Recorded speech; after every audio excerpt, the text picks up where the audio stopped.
Welcome to Tales, Tunes, and Tomfoolery starring Jerry Springer, along with Jene Galvin and me. I'm Megan Hills. We're recorded live in front of a brilliant studio audience at the Folk School Coffee Parlor in Ludlow, Kentucky. My daddy came home. And here he is, ladies and gentlemen, the one, the only, Jerry Springer. Oh, thank you. Oh, what a surprise. I didn't know you all were here. Thank you. Thank you very much. Hey, Jerry. Yes. Hey, by the Jene. way, Megan, how are you? Doing good. By the way, later, Jerry is going to talk about the potential for a contested Republican convention, and he's got some pretty interesting ideas on it. We've also have Al Scorch, who is a roots music performer from Chicago, who will be performing, and we're going to talk a little bit more about him later. And Jerry, I wanted to ask you about, since it's spring, happy spring, Happy Megan. spring. And Jerry, happy spring. No.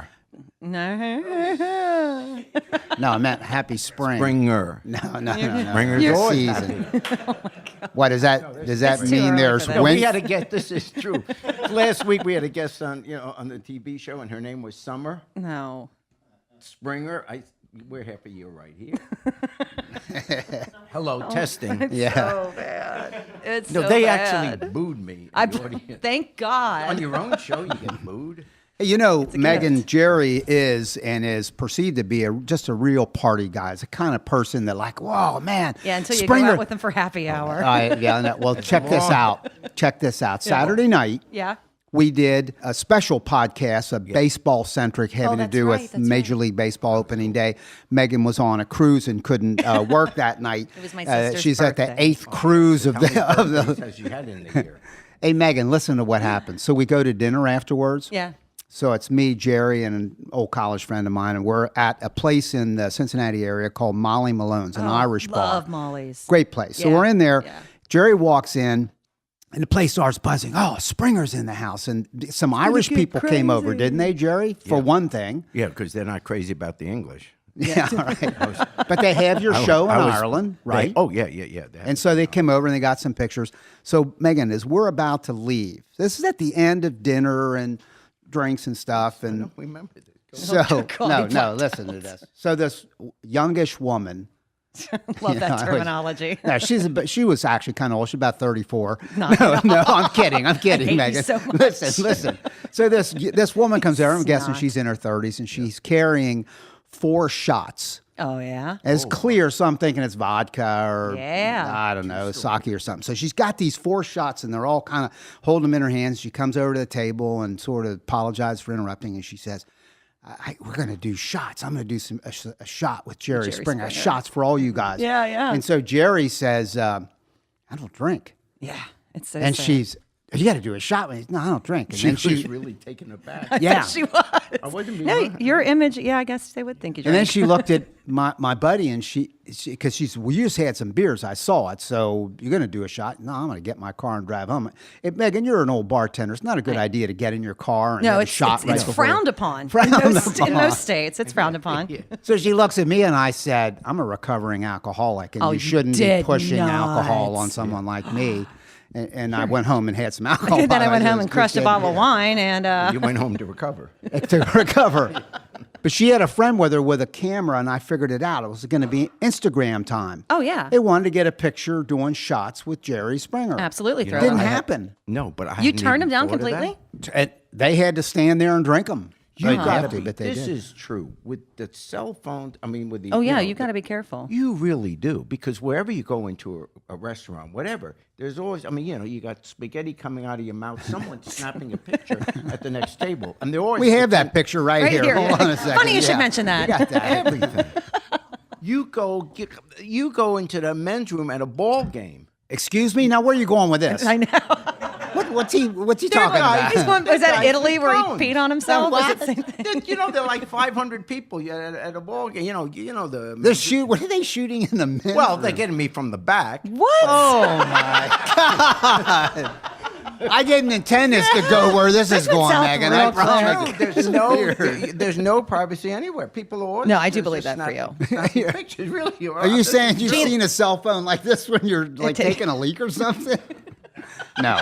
Well, look, it's only audio, so Gene no and I one don't knows what have I'm these talking issues. about. We're free to go as we please. Hey, Say, I'll Jerry. be right with you, okay? Yeah. Hey, Yes. you used to do Springer Break, MTV. I always Am I still- right? yeah. You True. watched that, didn't you? I did watch Springer Break. So how would some guy like you, who's not really necessarily a hard partying, big drinking guy, but tell us about Spring. Were you shocked by what you saw at Springer Break? Well, I wasn't shocked. No, I He is loved Jerry it. Springer. I said, this is wonderful. I just don't drink. But anyway, so You do other stuff though. You just don't drink. Yeah. I'm always sober when everything's going on. No, even it's sadder. the spring break shows. It was amazing. Well, first of all, it was everything came together at once. The MTV. I mean, this is the '90s. MTV, the popularity of our show, all those things, kind of thing. Yep. When Gene and I, when we were in college, spring break was Fort Lauderdale. And that was it. That was it. And it was There was a great, movie but- that came out in 1960, Where the Boys Are. Remember that? Yep. With the About the Fort Lauderdale spring break phenomenon. and then of course since then it's become a rite of passage for young people in college, etc. And so we did shows down there every year, and they were, I mean, literally, you'd walk out on the beach, and they saw our stage and everything. 5,000 kids, screaming partly in their bathing suits. What was left of So their anyway, bathing so we suits? did our shows there. But the one memory I do have, which was kind of fun, we were going to do a show with transgender people, and so, but that was going to be the next day. So, the college guys are down there, and they're these beautiful young ladies sitting around the pool. I mean, just one after another, literally bombshells, And the college guys are coming down and going, oh, and they're hitting on every one of them. Absolutely. And this is great. So now, the next day, we do the show. Yeah. And we have these college kids coming on to meet these girls they were ogling. Oh no. Well, yeah. These so-called beautiful girls had been born men, and They were all transgendered? yeah. All of them? Yeah, well, the ones we had on the show, yeah, they Oh, my were. God. And they How'd that didn't. go The over? guys didn't handle it. The guys didn't handle it well at all. And yet, I don't know. Drunk college kids in Lauderdale? Yeah. I don't buy that. yeah. Although there was one that says, "Man, I don't care. She's a woman now." You Let know, the past be the past. I really want to believe the best in you most of the Yeah, time. but no, yeah, but no, it was, and we. The truth is, we have a lot of, and which is wonderful. We really do have a lot of transgender people on our show, and there is, thankfully, a greater and greater awareness and understanding and support Yep. for transgender people. Which, frankly, when the show started, there wasn't. Oh, yeah, I believe that. Oh, the audiences were cruel, when you have questions. And this is just, as crazy as our show is, the audience is made up of regular college young people. They come from whatever neighborhood you want. But it's, in other words, what you imagine on our show is not what's in the audience. It's just regular folks. But there were cruel statements made about transgender people. And Yeah. it would constantly, I got more final thoughts about, hey, back off, Right. No- Yeah, it's interesting because even in the midst of what is perceived to be the craziness of your show, you have, and we can goof around about the final thoughts, which came out of you doing the news, Right. serious news in Cincinnati, but you would even at times get preachy about that. When you think about, when you look back on Springer Break, isn't it wonderful when you think of your body of work? That would be in there. You didn't even have to say of work. Yeah. If you would have just said, isn't it wonderful when I think of my body? No. What? And and I want to No, there's nothing compliment good you about it. on something. And I did it on another podcast, but I want to give another kind of backstory on that. But when my father died, you came to the funeral, and I appreciate it. And I've already picked the bone with you that you passed out Jerry Springer buttons, Jerry Springer for council. It was back when you were on city council, going up and down the rows of the pews, handing those out and trying to get everybody to wear them. I thought that was crass. But I will. But I understand you had an election. Fairness, I it understand. was 3 weeks before I the understand. election. Hey, you saw an opportunity. You had to Yeah. go for it. Maybe Start it's being fair so enough. selfish, You Gene. know, even people in grief have political concerns. I understand. They need, have a water main fixed or something, or a dead animal scooped up. But I will tell you this, Jerry. I was talking to my mom the other day, and Megan, my mom's 92 years old. Yeah. She's a wonderful, principled, very dignified elderly woman. And my mom reminded me of something at my dad's funeral. At my father's funeral, we had the visitation. And my mom sent me, actually, I went with my mom to make sure everything was perfect. And my mom had me take a suit that she felt my dad looked really good in. It was my dad's favorite suit. Took it over to the funeral director, and he says, it's common, no problem. We'll dress him in that. We go to the visitation. 10 minutes before people were to arrive, my mom, who's a perfectionist, said, can I go down and just see that everything's perfect? No problem. We haven't brought the casket up. It's in the downstairs. We're very busy. There are a lot of caskets there, and disregard those, please. And he is number 6 in the lineup. We went down and we looked in. The top was open, and she freaked because my dad was in a suit that she didn't recognize. It didn't fit him. It wasn't his suit. She freaked out 10 minutes before people are coming. Funeral director came over, heard the commotion, and went, oh my God. He said, this has happened before. We'll handle it. I know we only have 10 minutes. And Mr. Galvin, if you'll take your mom upstairs. So we're walking up. She saw somebody she knew. She stopped in the doorway, and I heard the funeral director on a walkie-talkie say, Billy, get down here and switch the heads on 5 and 6. No one should be encouraging that type of humor. That is Well- so bad, Mr. Galvin. I Well, can't even. let me tell you about some of you who don't know Gene that well. First of the all, heads may she rest in peace. She died 20 years ago. My mom did. Yeah, you didn't hear. Are you serious? You didn't hear. This is not a joke. Ruh-roh. This is a true story, which I can tell. It's an absolutely God's truth story. Mm-hmm. This was when your dad had passed away, and I did go to the funeral, and there's the service in the chapel, and I am there, and then at the end, people line up, and your mom is there, and people are lining up. Gene's there, whatever, and offering our condolences. Mm-hmm. Gene's brother, Jerry, is standing first. The line was Gene's brother, then Gene, then his mom, and then Gene on the other side. So first, I go to shake hands with Jerry, and I say, I'm horribly sorry, etc. And he leans down and whispers to me, and it's a solemn moment. He says, can you believe it? She's dating already.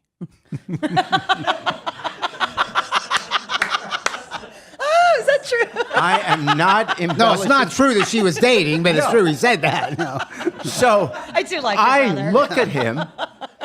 I look at him, and I just start Yeah, laughing. my His mom doesn't know. very what annoyed Jerry at just that, said to yeah. me. So I next was is very your mom, annoyed about and that. I am shaking. I'm looking at her, and I'm laughing. And she's going, She Yeah. looked at me like, what kind of? She later said, Megan, doesn't he understand the dignity of a funeral? What I kind said, of a No, apparely he doesn't, because he did that laugh. That's Like, exactly what's what happened. funny You know at a that story. funeral for my I father? do like Gene's brother, Jerry.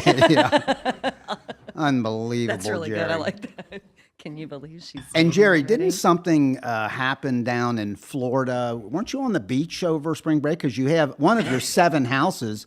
Some are in foreign countries, I know, the villas and all that. But you have a place in Florida.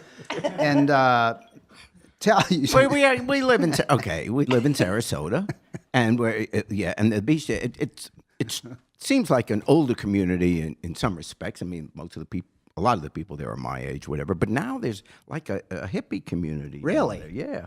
Oh, that's cool. And over the last 2 weeks, I had Richard, our grandson, down with us, and we're at the beach. And there's this guy. I assume he looked like a hippie back in in our time. Throwback. And he's out he's out in the ocean, Really? and it looks like he may be in trouble. Oh, wow. So I said to the lifeguard, look at that guy over there, out there. I think he needs help. He says, he's too far out. So you stole my joke and then you ruined it. Is what you did. Really. So the joke goes, what did the lifeguard say? Let it The be hippie? told. And the hippie, or the lifeguard says, he's way too far out, man. Like you can't. He needed the man. Yeah, I needed the man. Yeah. And it's He's not too supposed to have, far like, a out, torn- man. Well, swear. I just too heard far it. out, I man. didn't have time to work You on had it. just enough I time to swear steal to it, God. butcher it, and put it on air. Yes, so I swear took to Richard God, to a Megan spring training told game. that. So I She took told. Richard to. I can't believe you stole that. The Orioles have spring training in Sarasota, so I took him to the game with his friend Jose, and then before the game they sing the national anthem, and Richard turns to me and says, "Isn't it nice how they wanted to know if Jose could see?" Oh my God. Oh my God, this is painful. He's is 7 your years phone old. He ringing, didn't Gene? know. Seriously? I'm gonna take this. Hello. What? That's professional. Yes, ma'am. Yes, ma'am. What? No, I've talked to him about. I agree with your position on that, but he pays for the podcast, so there's nothing I can't control. Hold on one second. This is Denise Compton Oh, shut up. from Podcast Watch. Yeah. What does she want? Miss Compton, hold 1 second, please.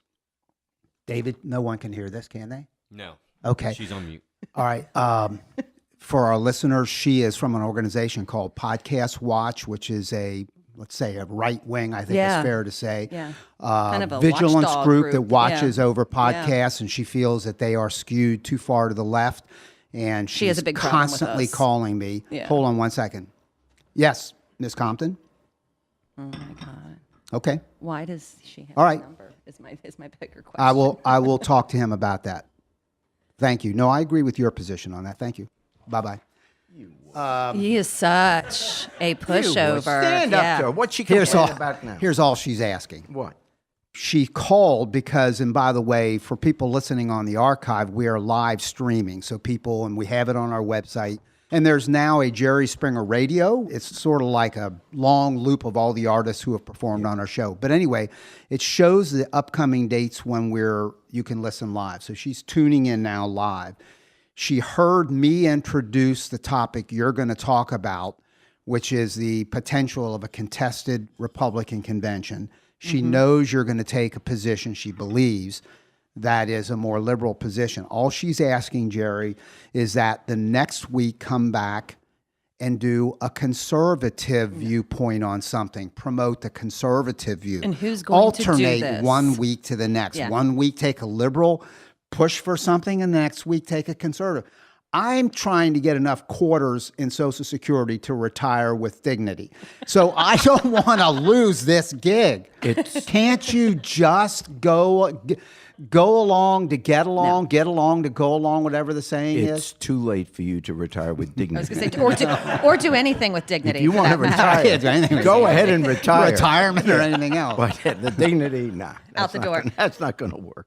Well, I So don't. she's complaining. Well, Yeah, she's And between the three of us, how exactly do you suggest getting a conservative point of view for 35 minutes together? Let's think about that. Does he have?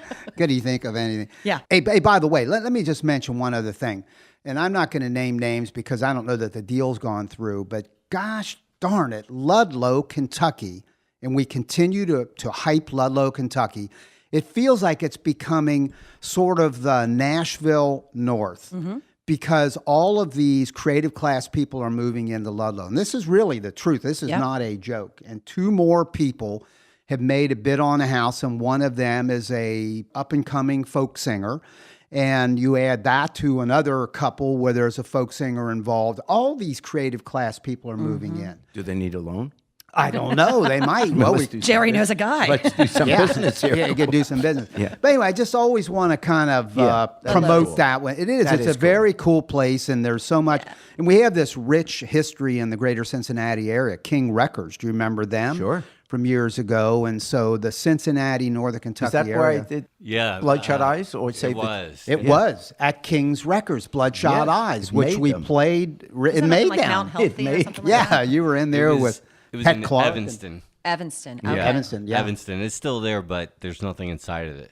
Oh, that's Yeah. yeah. Do you still have that If we could play it every once in a do. while. No, David. And can we have the B-side, which we never heard. Well, that's Oh, wait a okay. minute. You don't The need. B-side. There's no B-side. Oh, the B-side is actually Linda of Linda and Jerry. And by the way, for Darling listeners, Corey. this is a folk song that a folk group that Jerry was part of many years ago, many years ago. Hey, Jerry, speaking of Denise Compton and liberal points of view, and I know that you are not a Republican, and nor am I, nor is Megan, but what do you see coming potentially this summer when Republicans gather there? Well, this may surprise you and make Denise Compton happy, but this is on one issue. I actually agree with the Republican Party in its debate now, or in its confrontation with Donald Trump.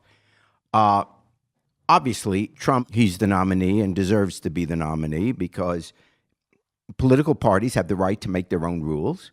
And it makes sense. Both political parties have this same rule. It makes sense that no one should get the nomination unless they have 50% of the delegates, supporting them, which makes sense. You don't want to go into a general election with a candidate that you can't even get 50% of the party regulars to support. So that makes sense. You got to get to 50%.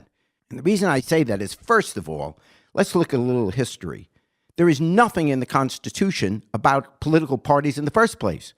It was never even thought that there would be political parties. When George Washington was elected president, he had no opposition, and he served for 2 terms. And then suddenly it's 1796, and he could run for a 3rd term and would have easily been elected, again without opposition. But he decided, and probably which was one of the greatest decisions he ever made for our country, he decided that it was important not to come across as a king, and therefore, even though he could run again, there was nothing in the Constitution at that time which prohibited it. He decided 2 terms was enough. Let the people choose another leader. We cannot anoint someone to be the leader of the country. And that's when the political parties really started to form, because who would be the president to follow him? John Adams was his vice president, but he and Thomas Jefferson, who was the Secretary of State, they were starting to have differences. And back then, John Adams was the Federalist, which in today's terms would probably be considered a business-type Republican, strong national government. And then Jefferson was more what today we would consider a Democrat, more for the little guy. Back then, farmers, agrarians, and keep the power there. We don't need a national bank and all that kind of stuff. That was the beginning of political parties. And political parties would choose someone to be their candidate for president by holding a convention, as you do in the business world or in any world. If you're in an industry, you have conventions where you decide what your industry is going to be doing. Well, so political parties decided to have conventions. They would choose every 4 years who their presidential candidate would be. But the convention was made up, obviously, of delegates, and the delegates would be the party leaders, party office holders, contributors to the party. Each party within each state would decide who they would send to this national convention to choose. The first primary didn't happen until 1910 in Oregon. And then 2 years later, 11 other states joined in having primaries. So in 1912, we had about, someone's going to tell me I'm wrong, but I think it was like 46 states back in 1912. It may have been 47, but let's say around 46 states, and only 12 of them had primaries. Now, 1912, it really was the first indication of what we're possibly dealing with here. In 1912, William Howard Taft was the president, and he was running for re-election. And in his own party, the Republican Party, he was now suddenly being opposed by someone who was his biggest supporter 4 years ago, and that was Teddy Roosevelt. Roosevelt decided to follow George Washington and not serve more than 2 terms, so he supported Taft to be president. Taft gets to be president, but now they have a falling out. It could have been personal ambition. It could have been issues. So Taft, the president, has an opponent in Republican primaries. 12 states have primaries, and that's Teddy Roosevelt. Teddy Roosevelt wants to take the presidency back from William Howard Taft. And Teddy Roosevelt wins the primaries. But of course, When they went to the convention said, "To hell with the primaries." Taft was the president. He obviously controlled the Republican convention, and he got the nomination. Teddy Roosevelt gets ticked off and runs as an independent, the Bull Moose Party. And the result was a three-way election, and that's how Woodrow Wilson got to be president of the United States, because Taft and Roosevelt split the vote. Now you have Woodrow Wilson as the president. So that was the first time we saw primaries being a factor in the choice of who the candidate gets to be, but not, in fact, determining it. And it's throughout its history, we never had, until recently, we never had most states having primaries. There were only just a few. They didn't have a lot of input. In 1960, there still were only 12 primaries. They were a factor then because John Kennedy needed to show the Democratic Party, the Democratic politicians, that a Catholic could be elected in Protestant areas. So he ran in the West Virginia primary. He ran in the Wisconsin primary. And by winning those primaries, all of a sudden, he could persuade the rest of the delegates that he is electable. And as you know, he got the nomination in the presidency. 1968, Hubert Humphrey gets the nomination, and he didn't enter one primary. Remember, it was Bobby Kennedy and Gene McCarthy were winning all the primaries. And then you saw the party leadership came, we're not going to, Bobby obviously had been killed, but we're not going to give it to McCarthy, even though that seemed to be the sentiment of the electorate. And the party leaders and Daley gave it to Humphrey, and you saw what happened, the riots at Chicago. But I still say that a political party has a right, under any rules it comes up with, to choose whoever it wants to best represent its values, its positions, its issues, as a candidate. And if the people don't like it, they'll vote against them in November. But it is not right, as you're hearing some of these pundits say, that, you're taking away the rights of the people. A political party is, in a sense, a quasi-private entity. Anyone can start a political party. If you don't like what the Republican Party is doing and you've been voting Republican in your life, fine, then vote independent. Vote the Libertarian Party. Start your own political party. Nothing constitutionally is stopping you from trying to get anyone you want to be president. But there is no constitutional obligation that a political party has to choose someone simply because they win primaries. So I do believe if they block Trump from getting it, they will go down soundly to defeat because the Trump people will walk. But then again, if they do choose Trump, they'll go soundly down to defeat, I believe, because the American people will not choose Trump to be president of the United States. And it has nothing to do with issues, by the way. It has to do with competence and fear.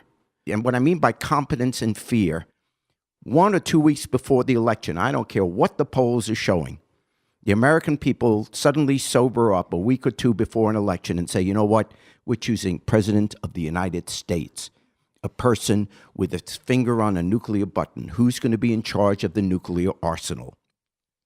Remember, those of you old enough to remember, 1980, every poll indicated Jimmy Carter was viewed at that time, because the economy had gone crazy, the hostages being held in Iran, and so the American people did not want Jimmy Carter to be reelected in 1980, but the polls were close a month before the election because they thought Ronald Reagan was just a guy who had been with, what's the name of that movie? Bedtime with Bonzo. Right. In other words, no one took Reagan seriously at that time. The American public and the media, they were saying, this guy's, he's an actor, he can't be president. We forget that now. But back then, that was the case. Until the first debate. And everybody watched that first debate, not to see what their positions on the issue, but whether or not Reagan really was this loose cannon. And because Reagan did so great in that first debate, when he turned to Carter and said, well, there you go again, Jimmy. And all of a sudden, Reagan didn't seem like a crazy person, but rather as kind of a warm, caring uncle. I'm not talking about political issues. I'm just saying how he came across. As soon as America was comfortable with him, the polls went from basically a tie between Carter and Reagan to an overwhelming where Reagan won something like 44 states against Jimmy Carter. That's the same thing that's going to happen with Trump. In other words, Trump you may view him as popular or whatever, and he's got all these people that really want him. But in the end, even if people don't like Hillary, I'm talking not about Democrats, but about independents. Let's say, they don't want Hillary, whatever. The real question is you are talking about the leader of the free world, the person that will have command over the nuclear arsenal, that if he gets ticked off at someone, are we going to suddenly be in a nuclear war? That is scary. And you know what? Donald Trump will not, and you will throw this back in my face if I'm wrong, but I am telling you, I would bet the ranch, which I don't have among the many houses. Silly style. I got to But check. Donald Trump will not be elected president of the United States, having nothing to do with his stance on issues, simply because in the end, responsible people will say, you know what? Even if I'm entertained by him, on this position, president of the United States, you got to have someone who has some sense of responsibility and education about political issues. All right. Good thoughts, Jerry. Before we bring up Al Scorch, who is a performer from Chicago, I wanted to reverse field here for a second. And Megan, Why did I know my name was going turn to be back to mentioned you there? for a How'd I know second, that, Megan. Gene? When we were goofing around before about the women that came over with the shots, Yeah. we are less, at least, especially at this era of our lives, like hard charging partiers, 36 straight hours. You, on the other hand, I don't know why you would say that. I don't know what would lead you to believe you that. can run with those I fast don't dogs. know I what know. you're talking about, Mr. Galvin. We're And asleep at 9 o'clock in the evening. And Megan, we are not going to ask you to speak about this, but this has to do with your dating life. Let's turn for a moment to your dating life. May I we? love this show. I just love this There's show. suddenly discomfort in the audience. No. And you have, and we've talked about this before. You have a normal dating life. I You're, do. You're a social woman. I am a social You have woman. a good job, and you're out. are you I know. No. I'm not like But- that. A social woman. No. I didn't take it like that. Why did you No, take yeah, it what's like he that? taking? That's exactly how he meant it. Hey, Megan. I'm an outgoing And woman. you're using modern tools. Yes. You use the internet sometimes. Modern technology. Yes. Because it saves Knock it off, time. Springer. What is he talking about?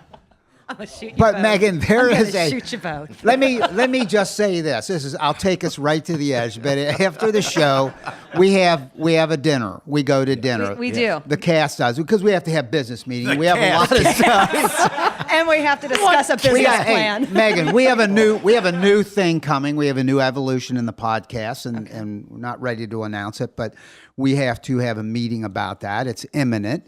Yep. But we'll spend some time talking about. You had a date on last Saturday. Yep. And it's not.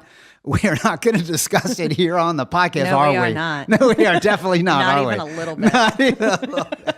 But anyway, I just were the want highlights? Yeah, give us the highlights. I'm gonna kill you both. We'll get it later. Hey, but here's one other thing, Jared, before we bring Al Scorch up. You were the one on another podcast. For the people at home, he's pointing at me. Yes, Jerry. You, Jerry, on another podcast pointed out, and I give you high props for this. You really are out digging up good stuff, things we don't think of. And you caught early that the Republican Party, who is very pro-gun, they live in fear of the NRA, the National Rifle Association, and it's total pandering. But they won't let guns, speaking of a contested convention. Cleveland Convention. At the Cleveland Convention. Yep. That is the epitome of hypocrisy. Yep. They claim they believe that in dangerous situations and everybody should be packing and because it protects all of us. They are against. And they will not let them bring guns to that convention. And we all can figure out why.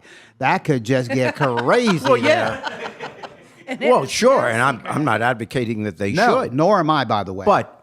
But it shows the hypocrisy because many of them, and let's not lump them all in, but many of them are fighting against gun-free zones. even around schools and stuff like that. Churches and You know, liquor so stores. Or why is it when it's suddenly Republicans meeting there, we got to protect ourselves? The potential for the crazy. And yet, for the public at large, screw it. Many people want to have guns and go into big crowd situations. You know, yeah, you can put up a sign that said you can't bring your gun into this bar, but you know, when you walk out of a bar, you're not suddenly sober. You know, and you know, who hasn't seen in there, particularly, I'm thinking about young people, college kids, Friday night coming out of a college bar. They've obviously been drinking too much. They get in a fight over some girl they saw at the bar. Hey, what were you talking to? She's with me. And, you know, they're fighting. Well, so some of these crazies, you know, the whole idea of being a teenager is that you don't have much judgment. That's what a teenager is, someone who doesn't have judgment. And now the hypocrisy, as you rightly say, Gene, saying, well, but not at a Republican convention. it's their home. It's their gathering. As you pointed out earlier, it's a quasi-private organization. They have total control of what would go on. Well, they do and they don't. It's in a building that has its own rules. But what I wondered, if they wanted to be consistent in their viewpoint, that they wouldn't make a big public issue out of getting it's the Cleveland basketball arena, and I forget what it's called. Gund. Gun center. It's the Gun Center, G-U-N-N, right? G-U-N-D. G-U-N-D, Like the right. And why don't they make a to show their value of the freedom, Second Amendment freedoms to have guns? What they there? will say, and this I think is their one defense, what they will say, even though that's not the reason they're doing it, is you have the Secret Service involved. And the Secret Service is rightfully protecting the candidates. After you get a certain number of votes or primaries, whatever, you are entitled to Secret Service protection. And Secret Service would say, you know, no guns in the place. And that is more so than what the Cleveland ordinance might be or whatever rules the Republicans say. Even if the Republicans said, okay, you can bring guns, the Secret Service would probably take them aside and say, you're making our job impossible. You've got 3,000 delegates out there and crazy protesters or whatever. Crazy delegates. Why am I saying crazy protesters? But just people with guns and getting very upset in a heated situation. So I could see the Secret Service saying that. Look, I think they should ban the guns there anyway. Yeah, I do too. I'm not promoting that they should have them. The hypocrisy of their position, and it's okay to, but how can you be against gun-free zones and then say it's, you know, we're not going to have it at the convention? All right, we have Al Scorcher with us now. Let's give a round of applause to Al. And Al is from Chicago, Illinois. And by the way, please check out his new album, which was produced by Bloodshot Records. And he has. It was so close to eyes. He has. And yet so far. He has other records out, but this is latest one. He has one that is coming out. May 13th is coming out. And so we appreciate you coming down from Chicago. And we would love to hear a song. And who is accompanying you? This is Jess McIntosh on the fiddle. Hey, Jess, how you doing? Thanks for joining us as well. Al, let's hear your first song, please. All right, thanks so much. This one's about freedom of speech, the right to assemble, and that good old American tradition of doing what you damn well please in the face of unjust laws. So here you go. It's called Everybody Out.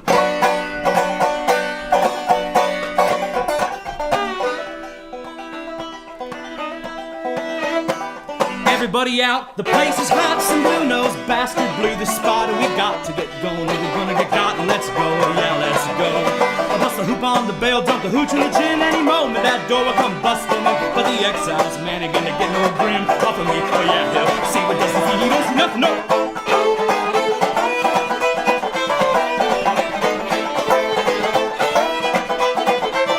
When the government dog comes snooping around, we throw the dog a bus for the runner around. He takes his head in the sand, is his ears to the ground, but he'd never know.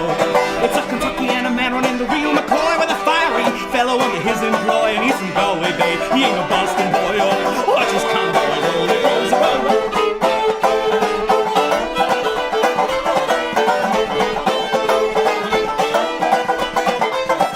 Every time they close another bottle shop, we whoop up the ponies, move it down the block, and we sell to the priests, politicians, and cops. every barrel you could crack, every pot you could shut down, every steel you think we got, but we'd still stoke the fire, stoke it burning hot. Watch it glow, yeah, watch it glow, it glows low.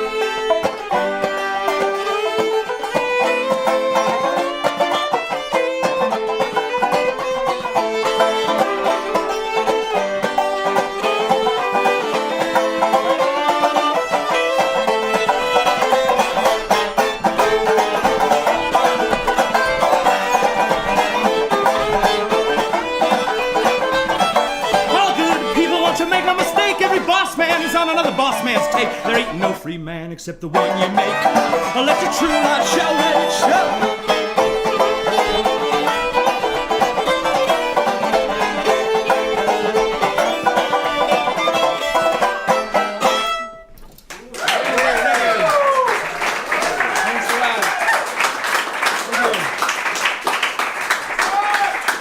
Fantastic. Al Scorch, his new album coming out is called Circle Round the Signs. It'll be out May 13th.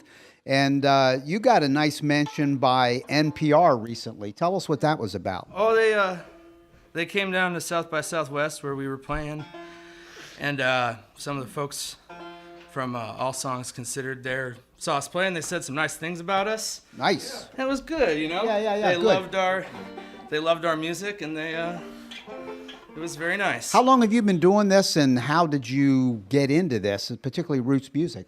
So growing up in Chicago, my family played folk music. Really? My dad played piano, my mom played banjo and sang and stuff like that. Kind of a dabbler, and there's always music in the house, and the Old Town School of Folk Music is there. Is anyone familiar with Chicago? We've heard about it. Absolutely, yeah. Yeah. So all kinds of stuff there. And This is true. When you said that, I actually took guitar lessons there. Shut up. In Chicago. I just remembered that. Aw, Yeah, when I was in law school. So I guess it was 1967. Would your dad have been there? He would have been there in 67. Yeah, he would have. What would he have been doing in 67? He probably wasn't born. Your grandparents weren't No. No, but I don't mean to interrupt what you said, but I know the school. But that's great. You were up in Evanston at Northwestern? Yeah. Yeah. I was at Man, the- that must have been Now, so by cool the to way, go and to no the- offense to your dad, but Jerry really sucks playing the guitar, by the way. So I don't mean to offend his It's rather father, offensive. but It really is. Well, No. I didn't do my homework. But no, actually, I Jerry. actually remember that school. When you just mentioned it, and I was like, oh my God, I was there. Yeah. Right Small on world. the Brown line there on Armitage, Yes. probably the one. Yeah. So they have like 2 huge new buildings now. Yeah. So as it goes, they're a big nonprofit these days. Do a second song for us, would you, Al? All right, here we go. Al Scorch and Jess on the fiddle. There we go. The song's called Lost at Sea.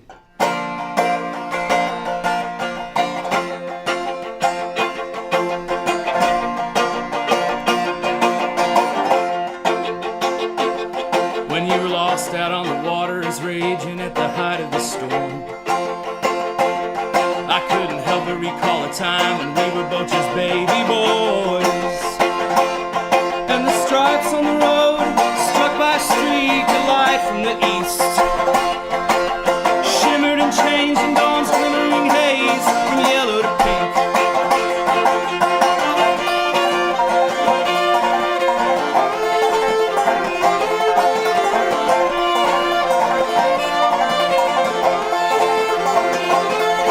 When I heard of the wreck, my heart left my chest, tears came rolling down. The same sun shone through the window, I thought of a world without you around. But I will not lie, my dear friend, it was the lonesomest sound. And then I picked up the phone and they told me that you had survived. And I fell down on the floor and continued to cry.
Al Scorch, Chicago, Illinois.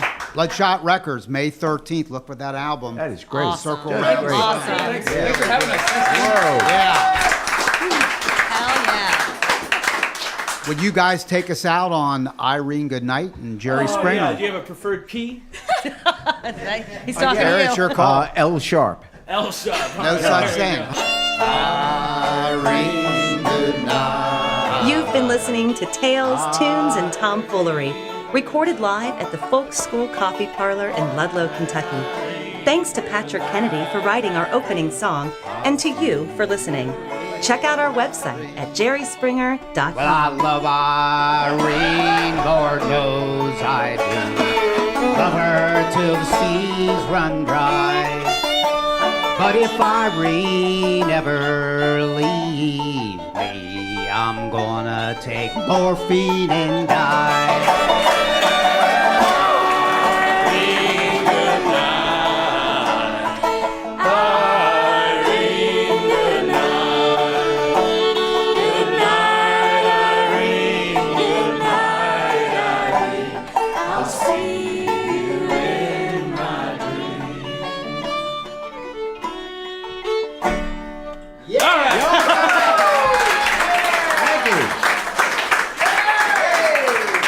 Best you've ever done, Jer. Best I've ever done.